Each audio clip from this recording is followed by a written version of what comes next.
Hi everyone, Marianne Paiva here. I hope you are doing well. I wanted to check in with you tonight. It is Tuesday, somewhere in the middle of September. I'm thinking we're about the 22nd of September. And I wanted to check in with you for a couple of reasons. Number one, we are in week 5, and so I haven't done a video this week because I was having technical difficulties, and I think I've gotten them straightened out, but I don't know. Last week, as you know, I had some technical difficulties.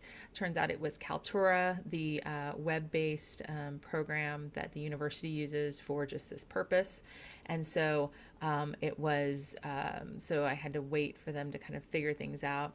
And so I did that. And anyway, so I'm hoping that this works this time. So I want to check in, say hello, reach out to you, ask how you're doing with the material, how you're doing with this chapter. This is chapter 5, which is about research methods and really the ethics of doing research, especially social science research. And then the second thing I wanted to reach out about was the letter to the editor and the upcoming op-ed piece. So first of all, the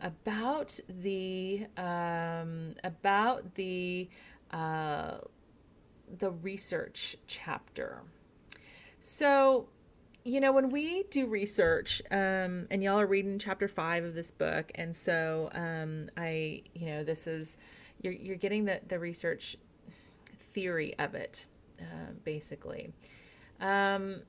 And then I provided a lot of videos this week, short videos, a couple longer videos, but mainly some short videos that really talk about the history of doing research, particularly in the mid and late 20th century in the U.S., and some of the ethical pitfalls that people ran into during that time. And so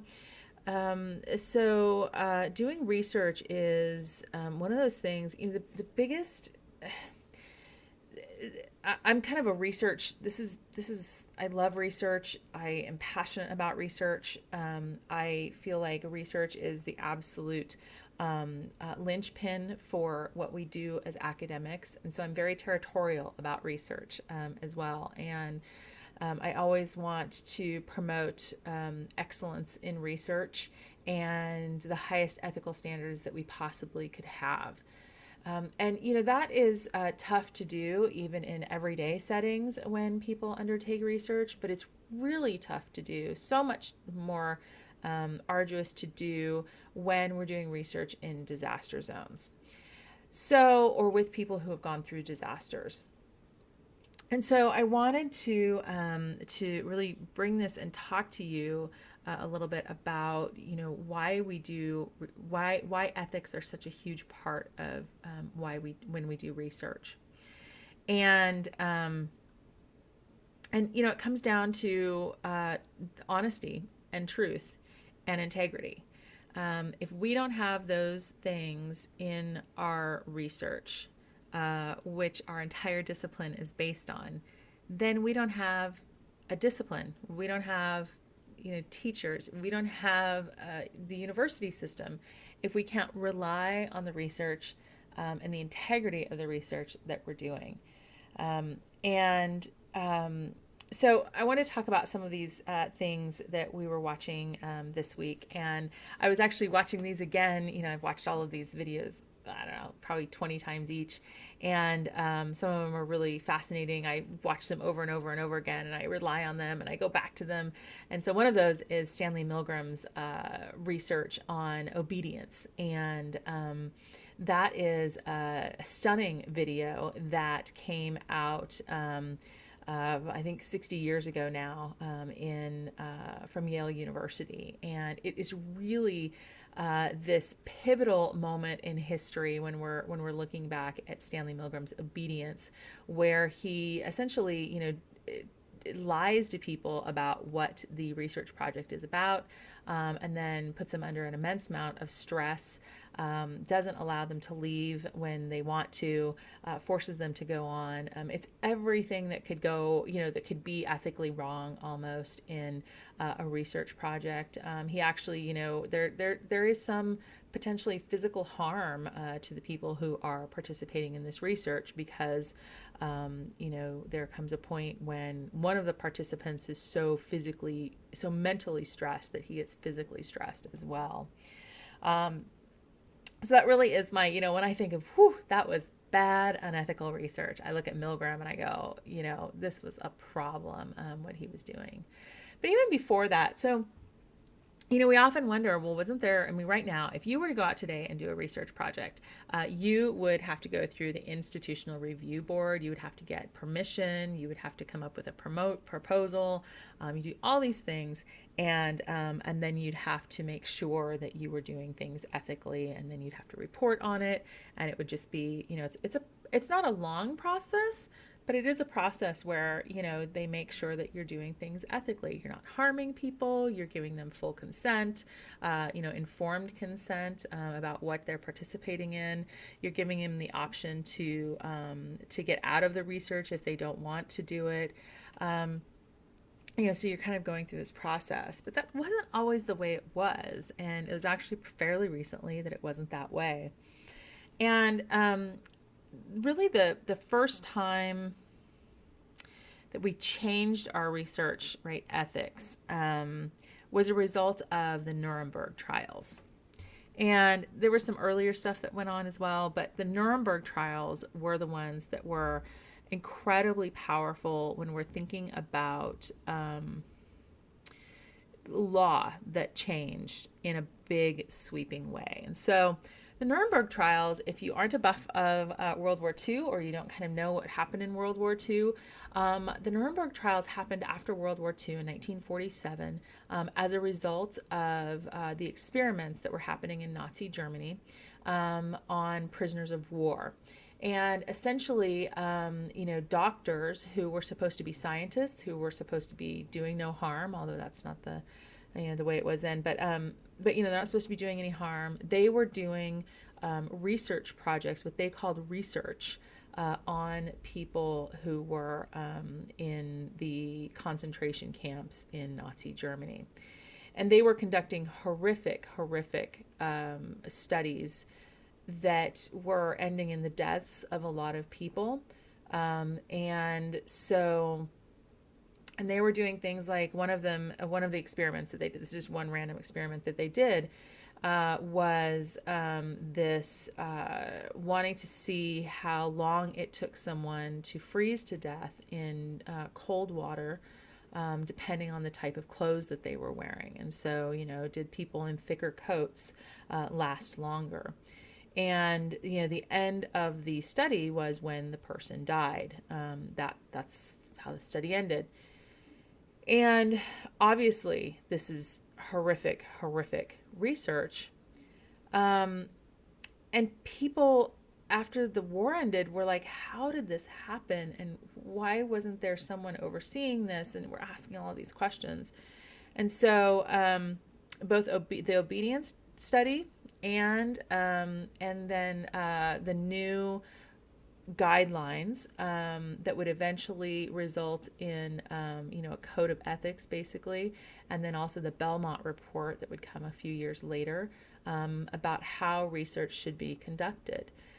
So you saw in the Nuremberg Code that I provided for you in that video that there's a list of things to go through. But this was a result of people doing really horrible things. And so, we come from this knowing that people can do horrible things, knowing that people can violate even human, I would say human ideals, and do really bad research, really horrific, deadly research. And so that's where kind of this modern era of research ethics comes from. There were, other things that came along after that. So Nuremberg was 1947, and then And then Stanley Milgram came along in the late 1950s and did some really groundbreaking research, but some of it was really not that ethical, like the obedience research. And his, again, came out of World War II when the trials were happening, the war trials were happening after World War II. People just couldn't understand, like, how could someone just blindly follow the orders and potentially harm someone else? And Stanley Milgram said, well, let's figure that out. And so he conducted the obedience trial and came up, the obedience study, and came up with that, and found that given the right circumstances, people would follow, authoritarian figures, and that there were some people who were more likely to follow authoritarian leaders than others. And then we had in the late 1960s and early 1970s, we had research going on at Stanford. And again, the Stanford prison experiment in the early 1970s was one that people thought it was groundbreaking at the time. But even at that point, people were questioning the ethics of that work. And so that was another one that we kind of look back on now and go, this was just not okay, how it was done. You couldn't do it today. And so I come from, so we come from this understanding that people often do things, people often do things that are unethical for various reasons in research. And so, it's really important that we follow these really strict guidelines of how to do research, right? That you make sure that people have consent. You make sure that people know it's voluntary. You make sure that people are of sound mind, so that way they can really give consent. Which is probably the thing in disaster research that is the most precarious, I would say, the most in question. So I've been doing disaster research for about 2 years now. It's not that long, but I've done a ton of it in the past 2 years. It started in 2018 when I did this really tiny study. I partnered with UC Davis, and I was collecting chicken eggs from backyard gardens in our community, and particularly in places that had been affected by fires, that had burned over by fires. And so I went out into the community and started interviewing people about their chickens and about their eggs and about their gardens and things like that. And what I came up with really quickly was that people who had, chickens who had gone through wildfires, the people had gone through wildfires themselves, and they wanted to talk about it. And so I did, I think I only did maybe 10 or 12 interviews that summer of wildfire victims. But I got to know the communities a lot, and places like in Oroville and in a little tiny town called Bangor, which is way up in the hills. And so I got to know these people, and I started, I just went, this is a really fascinating group. And then in November of 2018, we had what I call the unintentional ethnography, where one morning I woke up and my mom called and said, there's a fire up in Polga. And I said, oh, okay. And half an hour later, my son called me and said, Mom, I'm evacuating, and the meadow is on fire. And I was like, how can that be? Like, Polga is a long way away from Paradise, where my son lived.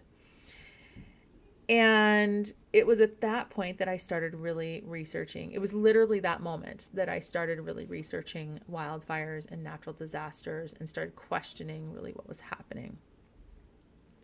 So fast forward 6 weeks, and I started doing interviews of wildfire survivors, and noticed very quickly that these were a different type of interview. I had done interviews extensively before for my doctoral dissertation, for my master's thesis.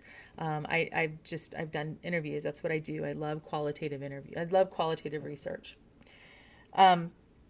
And so I started doing, so I could kind of compare, like, what is this population like compared to other populations? And I realized really quickly that the people who had been subjected to wildfires or the disaster were incredibly hesitant to not hesitant to talk. They were incredibly, they had a different perspective, and they were oftentimes more emotional. And I questioned almost every time, is this person really consenting? Do they really know what they're, I've told them I'm going to ask them questions about the fire, but do they really understand it? And in all, my team and I interviewed over 120 people who went through the fires. And I interviewed myself more than 60 people. And I would, and this was a different type of interview. When you're in a disaster zone, you're in a different type of environment. So there's these ethical considerations for doing research, but then there's also physical considerations when doing wildfire research or doing any disaster research.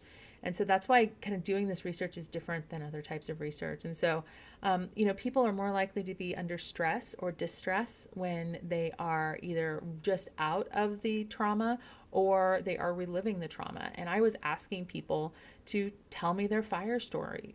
Tell me what you were, how did you become aware of the fire? How did you figure out when you wanted to leave? What was happening, right? What choices did you have to make? And it was very ethically challenging, because people would often invite me into their worlds. They would invite me back onto their properties. They would invite me into their homes if they were still standing. And I would stay with them for 4 or 5 hours sometimes. And I would really have to think the entire time, I need to protect them. I need to make sure that they're okay talking to me and reliving what's happening or what happened to them. So that emotional impact of doing a disaster project is something that is incredibly different.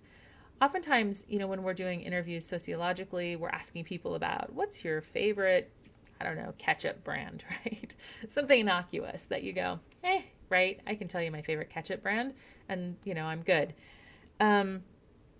But, it's not something that's really emotional. But when you are in doing disaster research, you're oftentimes in a place where people have been injured, people have been psychologically traumatized.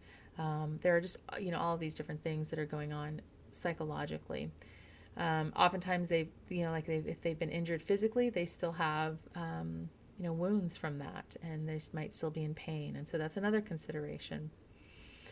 And so, when we're really thinking about, and then you think, well, there's, these people really, have opened up their lives to you. And so, they give you a different type of permission when they really want you to see what's going on and the effects of the fire.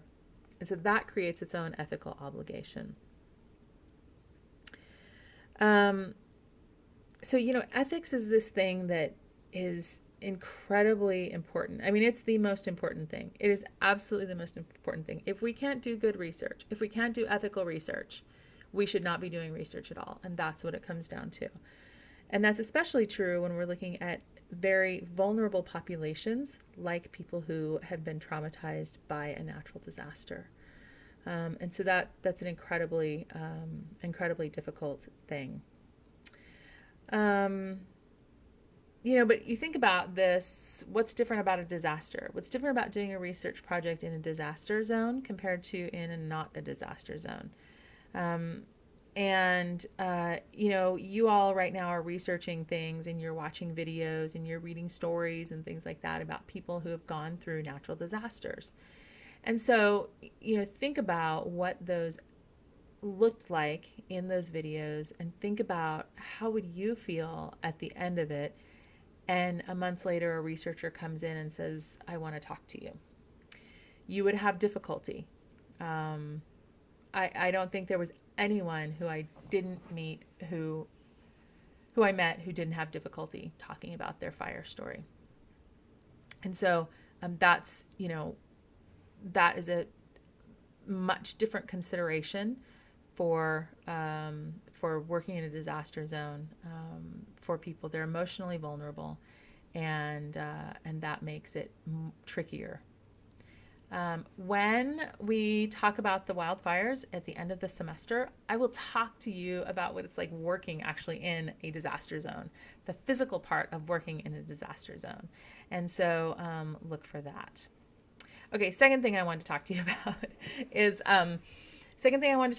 is I've gotten several emails from people who are like, what should my topic be for my letter to the editor? Your topic throughout the semester, you're really only researching one topic throughout the semester, one topic. And that is about your natural disaster. And so you're building as we're going through in the semester on this one topic. So you're going to start out with your letter to the editor, and it's going to be really short, number one. But it's going to be on your natural disaster. So if you're looking at Hurricane Katrina or Hurricane Maria or Hurricane Harvey, or if you're looking at the Camp Fire, you're going to say, okay, I need to write a letter to the editor on some aspect of my topic. Now, if your topic is local, then it's going to be pretty easy to write, right? You're going to be like, oh, I can put this in a newspaper, no big deal. If it is global, international, in a different country, something like that, you might be thinking, well, this is a gas explosion in India. Like, how do I relate that back to California or to my neighborhood? And that is where you're going to have to kind of think, okay, this was, some aspect of this was, is similar to a problem I also see in my neighborhood. And probably that's why you're interested in it in the first place. You kind of saw something that was like, oh, that makes sense. It might be that you see that people were displaced after an event in the natural disaster, and also maybe an event that's happened in your neighborhood. So you're going to pick essentially one small topic to address in your letter to the editor. For example, if I were doing a letter to the editor about, I know one of you out there is doing this, so I'm going to pull this one up because we've already talked about it.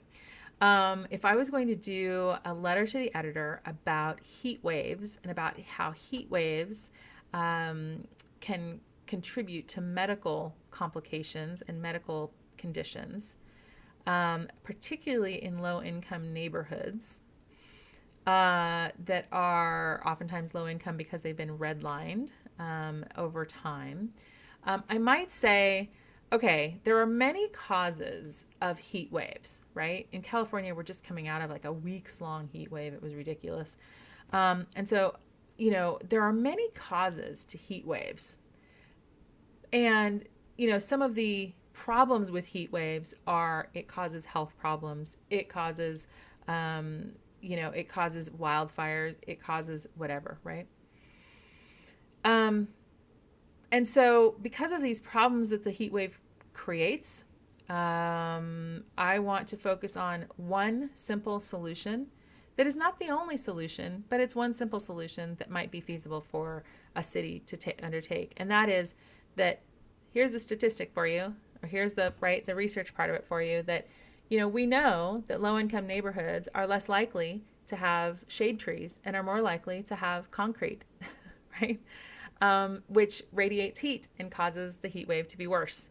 And so if we were to update a neighborhood or redesign a neighborhood, the number one thing that we could do that would have a fairly immediate response, at least in a couple years, is plant more shade trees, right?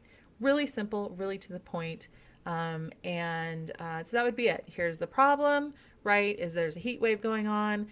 This is what happens as a result of the heat wave. And here's one simple solution for the heat wave, right? If I was to do that for wildfires, I might say something like, okay, so here is, these wildfires are out of control, right? California is burning right now. Okay, so what's one of the ways that we can slow the spread of wildfires? Well, here's a problem with wildfires are happening. It's causing billions of dollars in damage. It's causing the loss of life. It's causing loss of, habitat, all those other things. Okay, so what's one thing that the average person could do to slow the spread of wildfires? Well, they could keep a more defensible space around their house, right? That would be the solution. So literally, these are all You back it with a little bit of science, but these are all the things that are right, really simple, but still are sociological, right? So it's going to be based on the research project you're already doing, and it needs to be simple, it needs to be to the point, and less than 250 words probably. Okay.